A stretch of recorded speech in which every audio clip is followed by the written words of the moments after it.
BFM Business, la dose bonus. Nicolas Dose.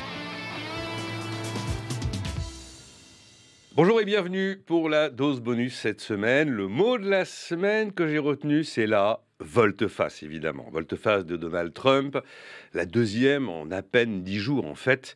Et là, il s'agissait de renoncer à couper la tête du patron de la Fed et il s'agissait de promettre un apaisement total dans les relations avec la Chine. On va être très gentils. Alors, ils vont être très gentils, a dit le président des États-Unis. Bon, pourquoi cette volte-face ? Le président américain se fait rattraper par la réalité. Quand le marché boursier part en vrille, quand la monnaie chute, quand la confiance dans l'obligation publique du Trésor américain, actif le plus sûr du monde, chute, quand la crédibilité dans le garant absolu, le principal prêteur en dernier ressort du monde entier, la Réserve fédérale des États, quand la crédibilité dans le garant absolu, celui qui est le prêteur en dernier ressort, la Réserve fédérale des États-Unis est fragilisée, c'est un marqueur évidemment. Quand on assiste à un début d'exode financier d'Américains qui vont chercher du refuge, pas des avantages fiscaux, pas du paradis fiscal qui n'existe plus, simplement se mettre à l'abri, notamment en ouvrant des comptes en Suisse. Quand on commence à avoir des premiers signes d'inflation sur le sol américain, ça veut dire que la réalité vous rattrape.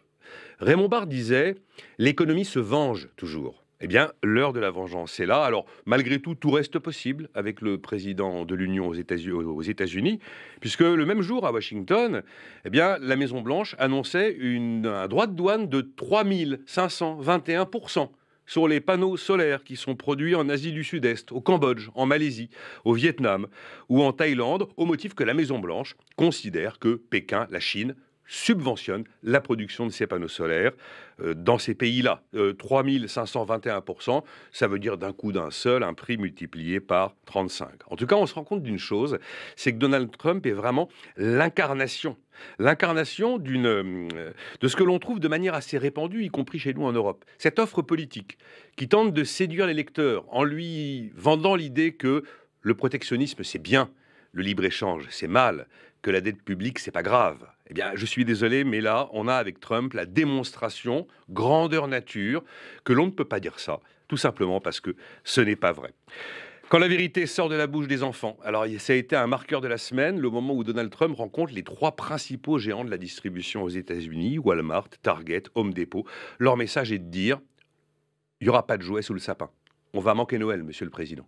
Car l'essentiel de ce que nous vendons, 80% des produits viennent de Chine. Sans cette production chinoise, c'est la pénurie. Ou alors il faudra monter les prix. Mais sinon, ce sera la pénurie dans nos rayons. Nos rayons vont se vider. On dit les 3 principaux géants de la distribution au président des États-Unis. Pourquoi vous taxez les enfants, disent-ils. C'est souvent avec ce type de déclaration que le président américain réussit à comprendre et percevoir les effets réels de cette guerre commerciale qu'il a alimentée. Volte-face encore avec Elon Musk qui prend le large et qui annonce qu'à partir du mois de mai, globalement, il aura quitté le Doge pour se consacrer à Tesla.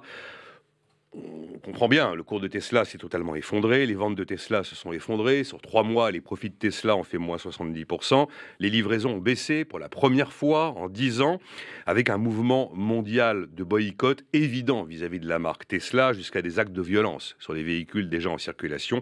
Bon, les liens entre l'engagement politique d'Elon Musk et les déboires de Tesla crèvent évidemment les yeux. Puis la volte-face de Trump sur le sujet de la Réserve fédérale ou le sujet de la Chine, évidemment, a redonné un peu d'espoir au marché. Mais la question que se pose Wall Street, c'est si l'on vit, on va dire, un trou d'air passager, ou si l'on vit la fin de l'exceptionnalisme américain. Il y a eu cette phrase de la directrice générale du FMI, lorsque le FMI a publié ses chiffres. « Nous entrons dans un monde où le système économique mondial que nous connaissions depuis 80 ans est réinitialisé. » J'ai trouvé la phrase très subtile. Ce que me disent mes intervenants sur BFM Business, c'est que là, une partie de la confiance dans l'Amérique est brisée.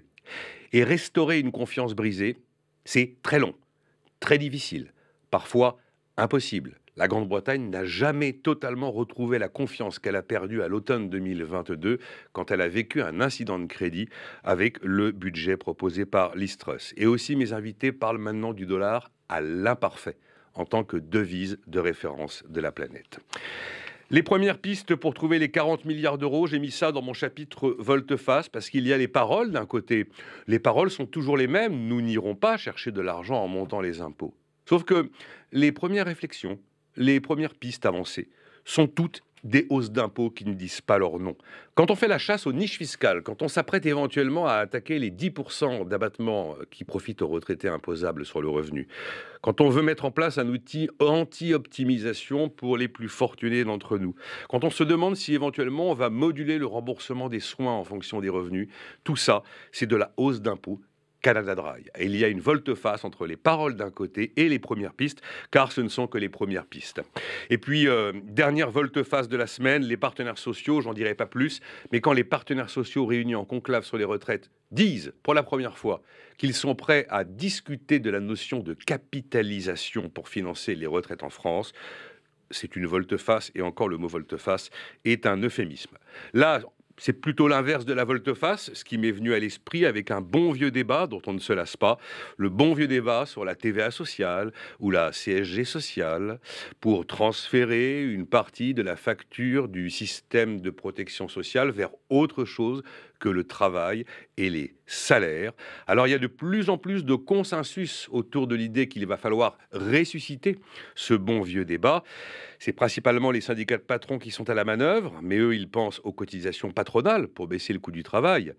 Il y a quand même une question qui n'est pas renseignée. Est-ce que cette bascule, ce transfert vers l'impôt, quoi qu'il en soit, la TVA ou la CSG, permettrait ou pas d'augmenter le salaire net des salariés ?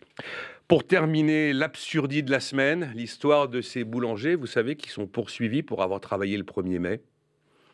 Il y en a un qui est à la tête d'une chaîne de boulangerie qui s'appelle Bohémie. Il a ouvert un 1er mai et il risque 78 750 € d'amende.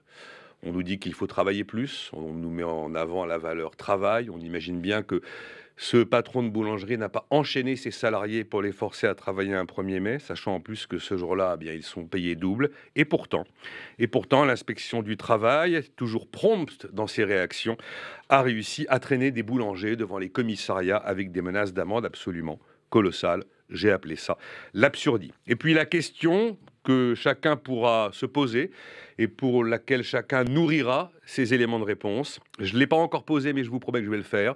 Peut-on se passer de Google ? Peut-on se passer de Google ? Car aujourd'hui, il y a une vraie menace et un vrai risque de démantèlement qui pèse au-dessus de Google aux États-Unis. Et du coup, ça nous amène à nous poser ces questions, mais on pourrait se les poser avec bien d'autres offres numériques américaines. Peut-on se passer de Google ? Promis, prochainement, j'aborderai la question avec mes invités. C'était la dose bonus, merci de l'avoir suivi. Vous nous retrouvez comme toujours sur l'ensemble des plateformes que vous connaissez. Je vous dis à la semaine prochaine. La dose bonus sur BFM Business.